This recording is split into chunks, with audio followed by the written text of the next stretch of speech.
So my name's Paul Lowe, and I was at Newport from 86 to 88, along with Simon Norfolk, who's still one of my best friends. And I think that's one of the amazing things about the experience at Newport, is that people that we met there, people that we learnt, studied with there, are still friends and colleagues and peers. And I think that's the thing that I really took from Newport more than anything else.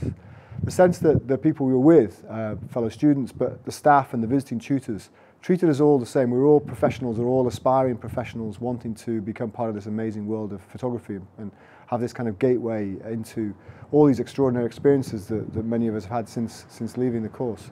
And that's something that I really carry through into my own teaching. I'm now the course director of the Masters in Photojournalism and Documentary Photography at the University of the Arts London, London College of Communication,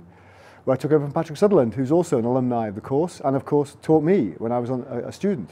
So the idea I'm now working with Patrick alongside him, he's my professional peer, we work together very, very closely, is really central to that experience, I think, of growing and experiencing in an environment where you are working with other really high-level professionals who expect you to become high-level professionals. So this side, I really try and bring that into my own teaching. When I'm working with I didn't want to call them students on the course, I want to call them participants in the program, effectively.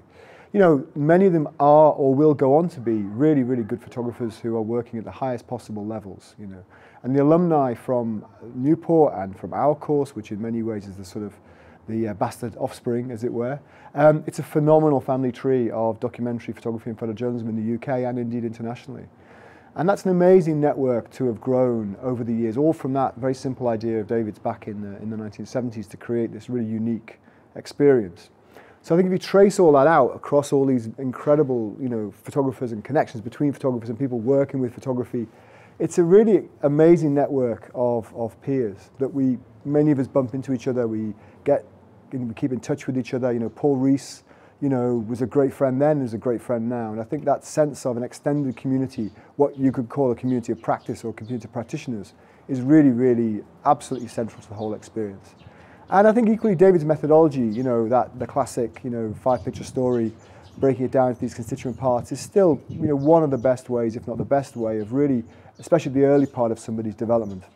of breaking down what they're doing systematically, taking apart their practice and putting it back together in a new way. And we found with our course, because it's a master's level and we've got, you know, some really high-level people coming on the course. At the moment we've got, you know, 2 Reuters staff photographers and an AP photographer from 20 years standing who are coming on to do a master's level course, and they're going through the same assignments as we all did back as kids in Newport.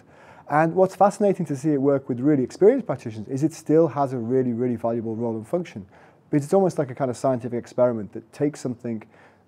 takes the variables down, sets some very tight parameters about what you're doing, and creates, you know, almost like a science lab where you can really dissect somebody's practice in great detail, reinterpret it, reevaluate it, put it back together again, and really give people a sense of control and understanding of what they're doing in a way that's really, really difficult to do through other approaches and other techniques, I think. So as a way of not just doing, you know, of reviewing somebody's portfolio, but as a way of kind of really getting someone to engage with what it is to be a photographer at the deepest level, it's a fantastic way of doing things.